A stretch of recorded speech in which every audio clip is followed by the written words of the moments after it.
기쁨을 연습하라라는 제목으로 하나님 말씀을 나누도록 하겠습니다. 전체 주제가 이제 경건을 연습하라라는 주제인데 전체 주제에 해당하는 주제 성구도 한번 읽어봤으면 좋겠어요. 디모데전서 4장 7절인데요. 자, 이 PPT로 있습니다. 같이 한번 읽어볼까요? 시작. 망령되고 허탄한 신화를 버리고 경건에 이르도록 내 자신을 연단하라, 이렇게 됐습니다. 이전 개혁 성경에 경건에 이르기를 연습하라 이렇게 되어 있었죠. 이제 개혁 개정에는 연단이라는 단어를 썼는데, 이 연단이라는 단어 김나조라는 말은 훈련이라는 뜻입니다. 그래서 이제 자기 자신을 계속해서 어떤 가치를 몸으로 이제 습득하는 거죠. 여러분, 그래서 이제 훈련이다라는 거는 내 몸을 어떤 가치에 맞추어서 몸이 배우는 거예요. 그러니까 이제 우리가 머리로 배우는 거 말고요, 몸으로 배우는 거 있죠. 그래서 군대 간 친구들 이렇게 가끔 전화해 보면 재밌잖아요. 이렇게 잘 지내니? 네, 잘 지냅니다. 어땠니? 뭐 이런 일 있었니? 괜찮니? 그러면 네라고 안 그래요. 뭐라고 꼭 그런 얘기냐면 네, 알겠습니다. 네, 알겠습니다. 그럼 되게 웃겨요. 몇 달 전만 해도 이렇게 만나면은 이러던 애가 네, 알겠습니다. 네, 알겠습니다. 그럼 웃기잖아요. 근데 그런 거죠. 이게 몸으로 배우는 거예요. 몸으로.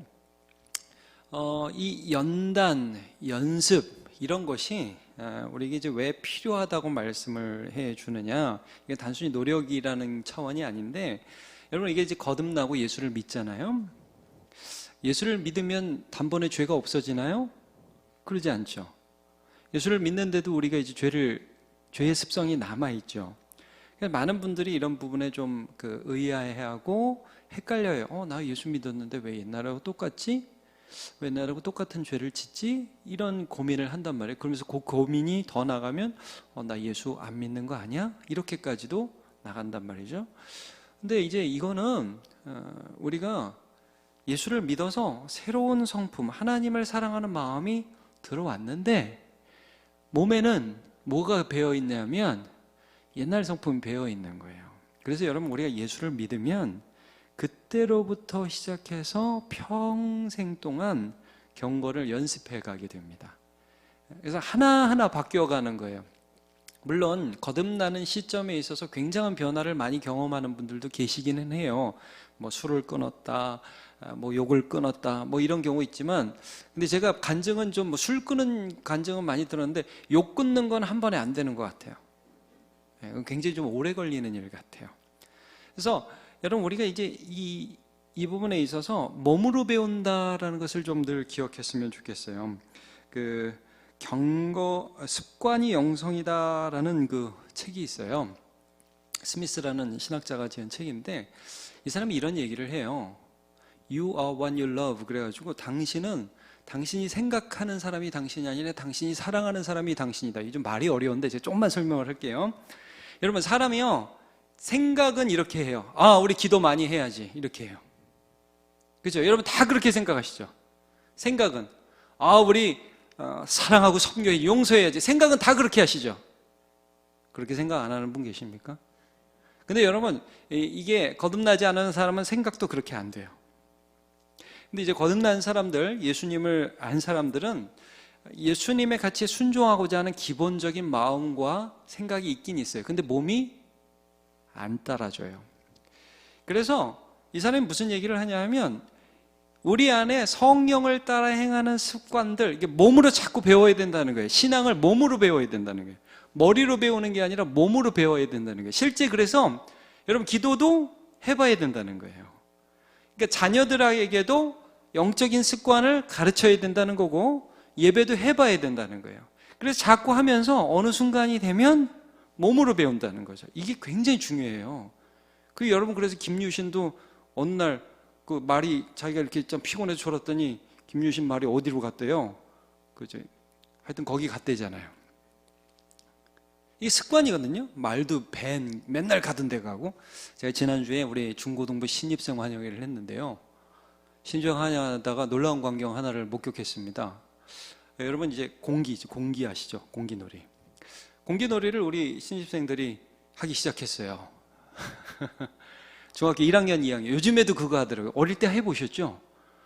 그걸 이렇게 하는데 갑자기 그 옆에 40대의 남녀 아저씨, 아줌마가 끼어서 공기를 하시는데 제가 물어보니까 얼마 만에 하는 거냐 그러니까 약 2, 30년 만에 한다고 그러는데 모르겠어요. 진짜 그런지는 모르겠는데 여러분 공기가 될 것 같아요? 안 될 것 같아요? 어르신들. 될 것 같아요? 안 돼요? 돼요? 막 손이 아파하면서 막 하는데 이게 되더라는 거예요. 여러분 그게 왜 될까요? 네, 몸이 된 거예요. 몸이. 이게 여러분 근데 얼마나 옛날에 그거밖에 못했으니까 맨날 그거 하고 놀았잖아요. 맨날 그거 하고 놀고 이 줄넘기 막 이거 하고 이게 뱄어요. 배서 되는 거예요. 여러분 신앙이라는 게 참 이게 몸에 밴 신앙 있죠. 이게 파워풀합니다. 그러니까 머리로 아는 거가 신앙이다라고 이 사람이 이제 이 스미스라는 신학자가 얘기하는 게 머리로 아는 게 신앙이 아니라는 거예요. 몸으로 배운 신앙이 신앙이라는 거예요. 거기까지 가기 위해서는 반드시 연습이 필요하고 경건의 훈련이 필요하다는 거예요. 그래서 이런 부분들이 굉장히 우리에게 중요하고 실제 우리도 마찬가지고 우리의 다음 세대도 마찬가지고 이런 것들이 중요합니다. 출애굽기에 보면 여러분 이집트에서 노예 생활하다가 하나님의 역사를 보고서 출애굽한 백성들이 이집트에서 탈출을 하잖아요. 하나님이 10가지 재앙으로 쳐서 이집트를 멸망시키는 것을 보았어요. 근데 홍해 앞에 딱 갑니다. 홍해가 가로막히고 이집트 군대들이 막 쫓아와요. 그 사람들이 뭐 하죠? 네, 원망을 하죠. 애굽에 매장지가 없어서 여기에 데려와서 우리를 죽이려고 하느냐 이렇게 얘기를 하죠. 자 여러분 우리가 이렇게 성경을 볼 때는 왜 이럴까 이런 생각이 들어요. 좀 전까지 기적을 봤는데 그리고 그 사람들이 이제 홍해가 갈리고 나서 또 건너서 찬양하고 춤추고 뭐 내가 언제 원망해서 막 그러고 있다가 또 물이 없으니까 또 원망하죠. 네. 그리고 또 모세가 시내산에서 십계명 받으러 또 산에 올라갔어요. 안 보여요. 그러니까 또 원망하죠. 그리고 여러분 그런 걸 보면서 좀 어떻게 저럴 수 있을까 이런 생각이 들죠. 우리 그만해야 되는데 그럼 여러분 그 원망이라는 게 그 사람들한테 뭐 같습니까? 습관입니다. 습관이에요. 여러분 우리 주변에 보세요. 원망을 하는 사람은 좋은 일이 있어도 원망해요. 안 그렇습니까? 그래요. 습관이 몸으로 배어 있는 것입니다. 그래서 원로 목사님이 주구장창 하신 얘기가 무슨 말 하면 500원? 죽겠다 하면 500원. 근데 이게 잘 안 고쳐진다면 500원. 차라리 내고 한다면 이렇게 된단 말입니다. 이게 입에 붙는 거, 몸으로 붙는 거, 내가 하는 반응 이런 거 있잖아요. 이게 굉장히 무서운 겁니다. 그래서 여러분 이거 뭐 이번에 우리가 특별 저녁 기도회 때 이걸 다 다룰 수는 없고 그렇지만 굉장히 중요한 주제라서 여러분 항상 이걸 좀 생각하셔야 돼요. 내가 신앙을 몸으로 배워야 되는구나. 요거 있죠. 우리의 자녀들도 마찬가지예요. 신앙을 몸으로 배워요. 기도해봐야 돼요. 말씀 봐봐야 되는 거예요. 이런 것들이 굉장히 중요하게 됩니다. 그래서 그들이 40년 동안 광야 생활을 한 겁니다. 어떻게 보면 40년 동안 입조심하는 훈련, 하나님 믿는 훈련 이런 거를 하는 거죠. 성령께서 우리 예수 믿는다고 할 때 우리가 쉽게 바뀌지는 않지만 이렇게 하나님을 몸으로 알아갈 수 있도록 성령께서 우리를 인도해 주시고 우리를 하나하나 이제 바꾸어 가시기 시작합니다. 그러니까 여러분 제가 오늘 이 주제 서론을 지금 하고 있는 것인데 예를 들면 주일에 교회 나오는 거 있죠. 이게 아무것도 아닌 것 같은데 여러분 이게 습관이에요. 습관. 우리 주일을 고민 안 하고 교회 오죠. 그런 게 아주 중요한 거예요. 여러분 주의를 지키고 지각하지 않고 기도하고 말을 할 때에 믿음으로 얘기하고 또 분내지 않고 이런 거 있죠. 다 습관입니다. 그래서 습관으로 우리가 주님을 알아가고 몸으로 주님을 알아가는 게 중요하다. 서론적으로 이 말씀을 드립니다. 자, 그럼 오늘 먼저 기쁨을 연습하라라는 주제를 말씀을 나누도록 하겠습니다. 여러분 기쁨도 연습해야 돼요. 기뻐해도 돼요. 제가 늘 말씀드리지만 기쁨을 연습하세요. 항상 하나님이 주신 기쁨이 있다는 것을 아세요. 자, 이 빌립보서라는 서신 자체가 기쁨의 서신으로 알려져 있습니다. 근데 오늘 4장 4절을 읽었잖아요. 우리 한번 이 구절을 다시 한번 읽어보겠습니다. 시작. 주 안에서 항상 기뻐하라. 내가 다시 말하노니 기뻐하라. 항상 기뻐하라라고 그러셨죠. 근데 어디서 기뻐하라고 그랬죠? 주님 안에서. 그러니까 여러분, 기뻐한다, 항상 기뻐한다, 불가능해요. 그렇죠. 근데 주님은 항상 계시죠. 예, 그래서 이게 되는 말씀입니다. 주 안에서는 항상 기뻐할 수 있다는 거예요. 그러면서 이게 너희들한테 굉장히 중요하고 안전하다. 왜냐하면 빌립보서를 여러분 쭉 보시면 빌립보 교회는 별로 기뻐할 만한 일이 없는 교회예요. 어떻게 보면. 왜냐하면 핍박이 많았고 내부 분열도 많았어요. 그 4장 조금만 앞쪽에 보면 유오디아와 순두계라는 여자가 있었는데 싸웠어요. 교회에서 굉장히 영향력 있는 두 여자분들께서 교회 내 대판 싸움을 해가지고 교회가 힘들어요. 이제 바울 사도가 같은 마음을 품어라 이렇게 하면서 너희 둘이 같은 마음 품고 교회는 항상 이렇게 어려운 일이 있음에도 불구하고 그 위에 예수님이 있으니까 항상 주님 안에 있다는 것, 너네를 돌봐주시는 주님이 있다는 것을 기억하면서 기뻐해라. 그러면서 여러분 이 빌립보서 지금 펴고 계시죠? 1장 한번 가보세요.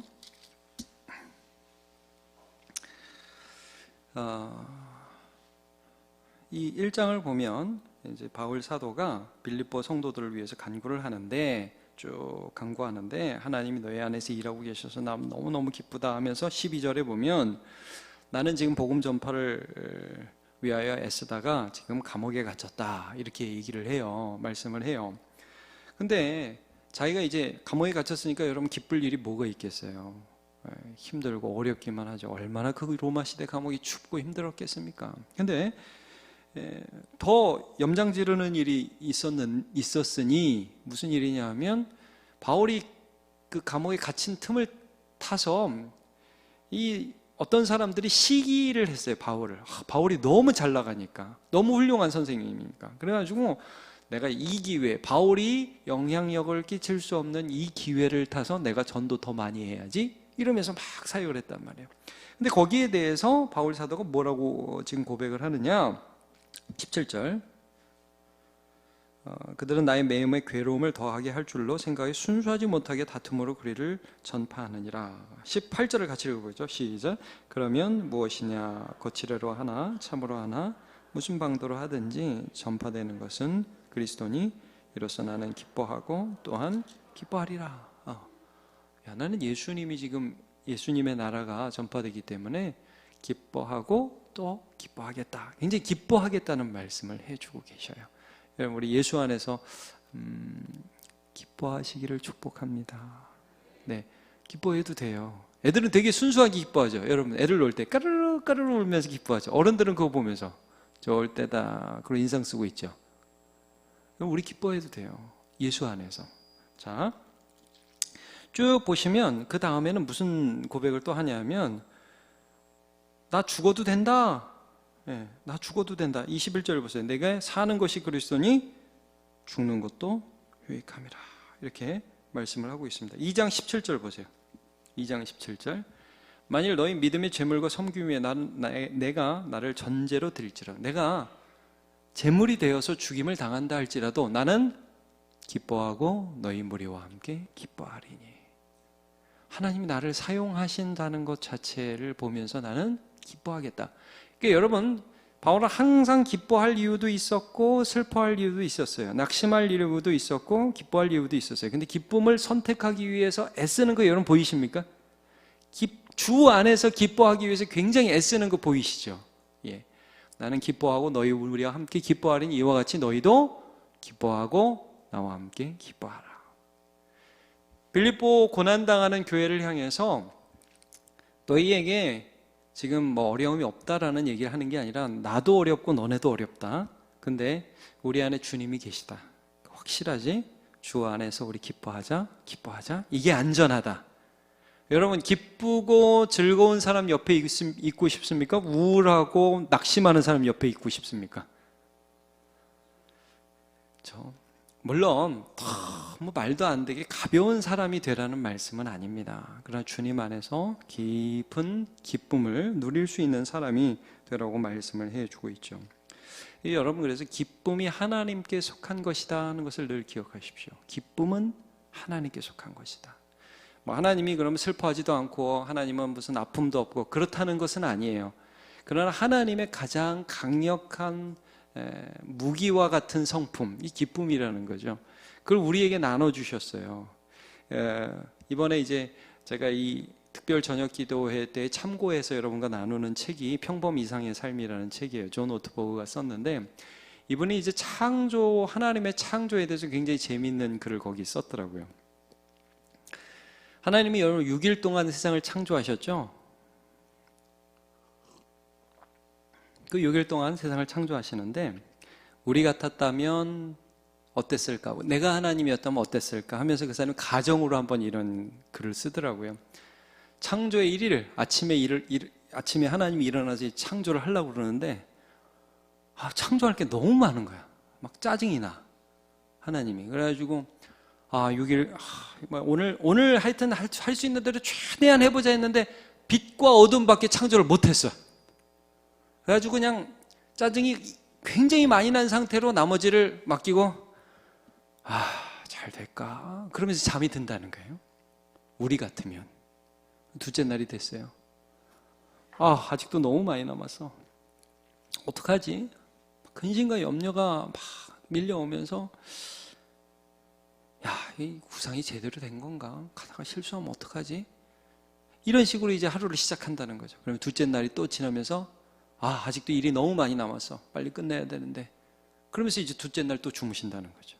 그리고서 6일이 됐어요? 금요일이 됐어요? 주말이다. 좋다. 그러면서 이제 끝났다. 이제 보통 사람 같으면 그렇게 창조를 했을 것이다. 근데 여러분, 창세기 1장을 보면 하나님이 매일매일 창조하시고 나서 끝에 붙는 말이 있어요. 네. 그렇죠? 보시기에 심히 좋았더라. 이게 여러분, 하나님은 하루 창조를 굉장히 즐기신 것 같아요. 빛과 어둠을 만드시면서 굉장히 좋아하셨던 것 같아요. 기뻐하셨던 것 같아요. 즐거워하셨던 것 같아요. 하나님 매력적이죠. 하나님 몰아서, 여러분, 제가 생각할 때 하나님이요, 천지 만물을 하루 동안 창조해도 되지 않을까요? 뭐 굳이 6일 동안 하십니까? 하루만 하시면 되지. 근데 하루 창조하시고 만드시고 좋아하시고, 두 번째 날 또 창조하시고 좋아하시고 기뻐하시고, 하나하나를 기뻐하셨단 말이에요. 하나님의 파워가 기쁨이라는 거죠. 이걸 우리에게 나눠주기를 원하신다는 것입니다. 여러분, 제가 아까 이제 주일에 대한 말씀도 드렸는데, 느헤미야 8장 10절을 보면 이런 말씀이 있습니다. 자, 같이 한번 읽어볼까요? 시작. 느헤미야가 또 그들에게 이르기를, 너희는 가서 살진 것을 먹고 단 것을 마시되 준비하지 못한 자에게는 나누어 주라. 이날은 우리 주의 송일이니 근심하지 말라. 여호와로 인하여 기뻐하는 것이 너희의 힘이니라 하고. 여호와 하나님 때문에 기뻐하는 날이 주님의 날이에요. 이제 이 느헤미야가 지켰던 이 성일, 주일이기도 하고, 이제 공사가 완공되고 그들이 회개하고 그러면서 나누었던 식탁 교제가 있었던 이 안식일을 가리키는데, 여러분, 그래서 주일날은 여러분 기뻐하는 날입니다. 맞죠? 주일은 기뻐하는 날. 이런 걸 연습하시라고요. 주일날 너무 인상 쓰지 마시고. 근데 주일날 인상 쓰기 힘들죠? 주일날 인상 쓰면서 왔다가도 말씀 앞에서 우리 인상 펴지죠? 이런 게 우리의 삶에 하나하나 몸으로 배우게 되는 거예요. 이게 습관이 되는 거예요. 이러면 굉장히 파워풀해지는 거죠. 그래서 영어로요, 휴가가 영어로 뭡니까? 휴가가. 혹시 아십니까? 바캉스? 홀리데이라고 그러죠. 홀리데이. 근데 여러분, 홀리데이가 원래는 거룩한 날입니다. 홀리가 거룩이잖아요. 거룩한 날, 이제 성일, 쉬는 날, 주님과 함께하는 날, 이게 홀리데이거든요. 이렇게 해서 기쁨을 누리는 것이에요. 그러면 그 사람이 이 기쁨을 하나하나 누리면서 굉장히 하나님의 성품에 참여하게 돼요. 절대 여러분이 이 기쁨을 놓치지 마시기 바랍니다. 이 굉장히 그 유명한 비유 중에 하나가 마리아와 마르다의 일화죠. 비유는 아니고 일화죠. 누가복음에 보면 예수님께서 마리아와 마르다의 집에 방문하셨습니다. 그런데 마르다가 예수님을 너무 사랑했어요. 그래서 예수님께 좋은 음식을 대접하고 싶었습니다. 잡채도 하고요, 소도 튀기고, 스테이크도 만들고, 또 뭐 해야 될까요? 샐러드 만들고, 또 뭐 해야 될까요? 전도 부치고, 또 뭐 해야 될까요? 뭐 특산품 다 이렇게 해가지고 막 준비하는데, 뭐 저는 음식을 잘 못하기는 하지만 제가 보니까 음식 하나 만드는데 시간이 굉장히 많이 걸리던데요, 그렇죠? 이게 이제 손도 부족하고. 근데 저기 보니까 마리아는 뭐 하고 있어요? 예수님 발치에 앉아서 말씀을 듣더라, 그렇게 기록이 되어 있어요. 예수님 발 앞에 앉아서 말씀을 듣더라. 여러분, 마리아가 어떻게 들었을까? 하품하면서 들었을까? 흐츠크하다 이러면서 들었을까요? 막 눈이 똘망똘망해서 듣지 않았을까요? 예수님 하시는 말씀 너무 좀 제가 뭐 지나가는 얘기로 이런 얘기를 들었는데, 여러분, 남자들이 젊은 여자 좋아하는 이유가 있답니다. 죄송합니다. 이거는 그냥 편견이 좀 있을 수도 있는 얘기인데, 어린 여자들을 좋아하는 이유가 있대요. 이제 10대라든지 20대 초반까지만 해도 여자분들이 남자가 이렇게 무슨 얘기를 하면 막 소녀처럼 기뻐해 주는데, 어머 오빠 정말 재밌어 이러다가 한 30 넘어가면 무슨 얘기를 하면, 남자가 무슨 얘기를 하면 그랬냐? 뭐 이런 표정으로 간다네. 그래서 남자들이 조금 더 어린 여자들이 그 리액션이라고 그러죠. 우와! 오빠! 이런 걸 너무 좋아한다는 거예요. 자, 이건 지나가는 얘기였습니다, 여러분. 근데 그렇다고 또 오늘부터 너무 갑자기 리액션 많이 하지 마시고. 네. 근데 여러분, 이거예요. 예수님 앞에서 마리아가 기쁘게 말씀을 들었다는 거예요. 기쁘게 말씀. 예수님은 마리아도 음식을 할 때 기쁘게 하기를 바라셨겠죠. 아마 마르다가 음식을 해왔으면 예수님이 맛있게 드셨겠죠. 야, 이건 어떻게 만드는데 이렇게 맛있냐? 마르다 짱! 이러면서 예수님 드셨겠죠? 그래서 기뻐하셨겠죠. 근데 마르다가 기쁨을 놓친 거예요. 자, 이 성경 여러분 너무 많이 보셨겠지만 누가복음 10장 41절, 42절 보면, 주께서 대답하여 이르시되 마르다야 마르다야 내가 많은 일로 염려하고 근심하나. 제가 좀 조심스럽긴 하지만 우리 남문교회 성도 여러분, 너무 많이 하느라고 힘 빼지 마십시오. 그렇게 하지 않으셔도 됩니다. 기쁘게 하십시오. 자, 교회 봉사도 기쁘게 하십시오. 한 10개 하다가 녹초돼서 목사님 죽겠어요? 이러지 마시고, 죽겠어요? 이건 안 되는 말이죠. 난 뭐 나가 떨어져, 그러지 마시고 하나를 해도 기쁘게 하십시오. 그래서 예수님 뭐래요? 몇 가지만 하든지 혹시 한 가지만이라도 좋아요. 근데 하나는 하십시오. 아예 안 하지는 마시고 하나는 하시라고. 2개나. 몇 가지라도 족하니라. 마리아는 이 좋은 편을 택하였으니 빼앗기지 아니하리라. 그래서 예수님은요, 예수님을 따르는 게 얼마나 좋은지를 가르쳐 주셨어요. 예수님 따르는 게 기쁨이라는 걸 가르쳐 주셨어요. 여러분, 기쁨을 연습하세요. 우리가 살아가는 모든 인생 속에서는 항상 기쁨과 슬픔이 공존합니다. 근데 스크루테이프의 편지라는 글, C.S. 루이스가 쓴 글에서 마귀가 그런 얘기를 하더라고요. 마귀의 전략은 뭐냐? 욕망 속에 사람들이 기쁨 비슷한 걸 쫓아가게 한다는 거예요. 그러면서 욕망은 자라가고 그 안에 기쁨은 줄어가게 한다. 이게 마귀의 전략이라는 거예요. 이게 무슨 말인지 아시겠어요? 막 하고 싶어요. 하는데 기쁘지 않아. 이게 사탄의 전략이라는 거예요. 세상의 쾌락의 전략이라는 거예요. 여러분, 세상에서 이거 하고 싶고 저거 하고 싶고 저걸 막 바라는 마음은 불같이 일어나요. 근데 하고 나면 공허해요. 그게 사탄의 전략이라는 거예요. 근데 여러분, 우리 하나님께서는 하나님을 따라가면서 주님을 발견하면서 기뻐하는 이 기쁨은요, 기뻐하면 기뻐할수록 더 기뻐지는 거예요. 그래서 여러분이 이 사도 바울이 뭐라고 그랬어요? 3가지를 데살로니가 전서입니까? 후서입니까? 거기서 3가지를 말씀하죠. 항상 기뻐하라부터 먼저 하잖아요. 그 다음에 쉬지 말고 기도하라. 그 다음에 범사에 감사하라. 제일 먼저가 뭐예요? 항상 기뻐하라예요. 여러분, 기쁨은 하나님께서 원하시는 것이에요. 기쁨은 하나님께서 우리에게 주신 복이에요. 이걸 받아 누리시고 연습하세요. 그래서 내 것으로 평생 만들어 가세요. 여러분 살아가다 보면 우리는 나도 모르게 원망을 연습합니다. 슬픔을 연습합니다. 입술에서. 그러지 마세요. 그걸 정확하게 간파하시고 기쁨을 연습하는 저와 여러분 되시기를 축복합니다.